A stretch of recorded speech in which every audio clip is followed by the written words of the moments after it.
Perkenalkan, nama saya Ciana Ariwilin Stefa dengan NIM 223030202081, kelas B, mata kuliah Pendidikan Kewarganegaraan.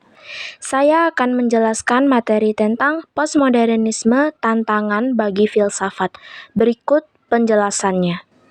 Postmodernisme adalah gerakan abad akhir ke-20 dalam seni, arsitektur, dan kritik yang melanjutkan modernisme, termasuk dalam pasca modernisme adalah interpretasi skeptis terhadap budaya, sastra, seni, filsafat, sejarah, ekonomi, arsitektur, fiksi, dan juga kritik sastra.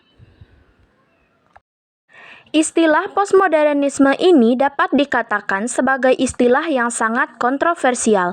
Di satu pihak, istilah ini seringkali digunakan dengan cara sinis dan juga berolok-olok, baik itu di bidang seni maupun bidang filsafat, dan akan dianggap hanya sebagai mode intelektual yang dangkal dan juga kosong, atau hanya sekedar menjadi bahan refleksi yang bersifat sebagai reaksioner belaka atas perubahan-perubahan sosial yang kini sedang berlangsung.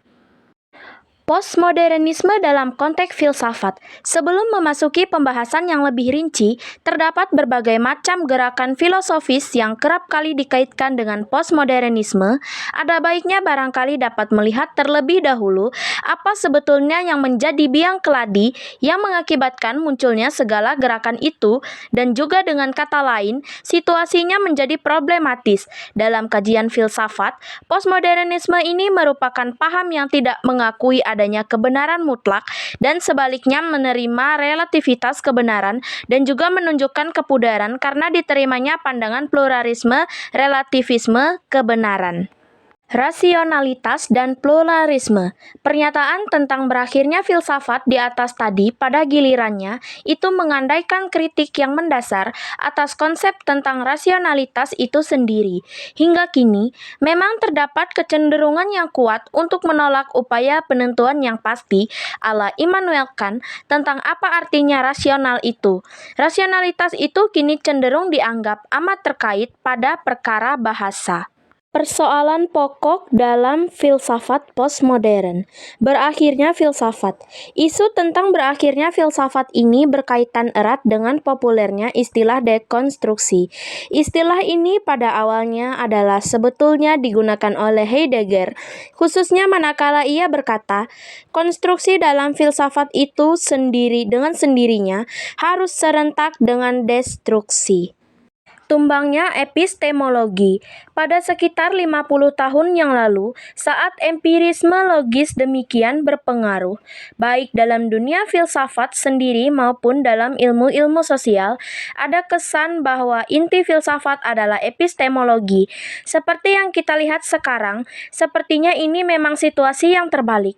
Tidak terlalu salah bila kita katakan bahwa ini terutama di wilayah Anglo-Saxon, epistemologi telah babak belur karena mendapatkan serangan dari segala sudut. Salah satu unsur penting yang memicu diskusi kritis atas epistemologi adalah penerbitan karya Rorty yang berjudul Philosophy and the Mirror of Nature. Sejak saat itulah, sekurang-kurangnya di beberapa kelompok militan hampir menjadi semacam ortodoksi baru bahwa segala bangunan pemikiran yang didasarkan pada Descartes, Locke, dan Kant juga diabadikan hingga ke abad 20 ini adalah kesalahan yang paling mendasar. Kembali ke bahasa. Bila dikatakan sedikit lebih rinci, pertama, ketidakmungkinan filsafat akhirnya menunjuk pada keterbatasan dan kontradiksi intern setiap upaya membangun kosakata yang logis, ketat, dan juga tertutup. Juga, ia lebih merujuk pada keterbatasan setiap deskripsi logis sebagai paradigma utama penggunaan bahasa. Kedua, pluralitas permainan bahasa bersama dengan kritik atas dasar fondasionalisme dan kritik Nietzsche dan Foucauldian atas epistemologi akhirnya menunjuk pada karakter lokal setiap konstruk linguistik atau setiap bentuk kehidupan dalam kurung istilah Wittgenstein.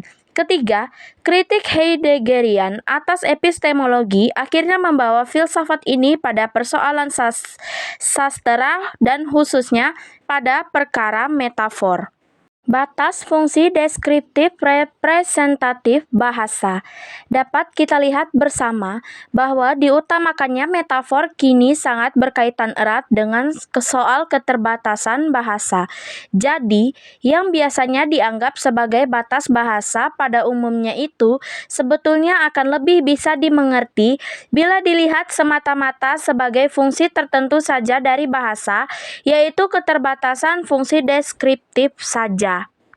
Karakter dasar metafor. Sejauh menyangkut definisi tentang metafor, agaknya elaborasi pertama yang menyeluruh tak bisa disangkal terdapat dalam pemikiran Aristoteles, terutama dalam karyanya Putika yang berbunyi demikian, meski kita tak bisa mengesampingkan pula karyanya yang penting lainnya, retorika.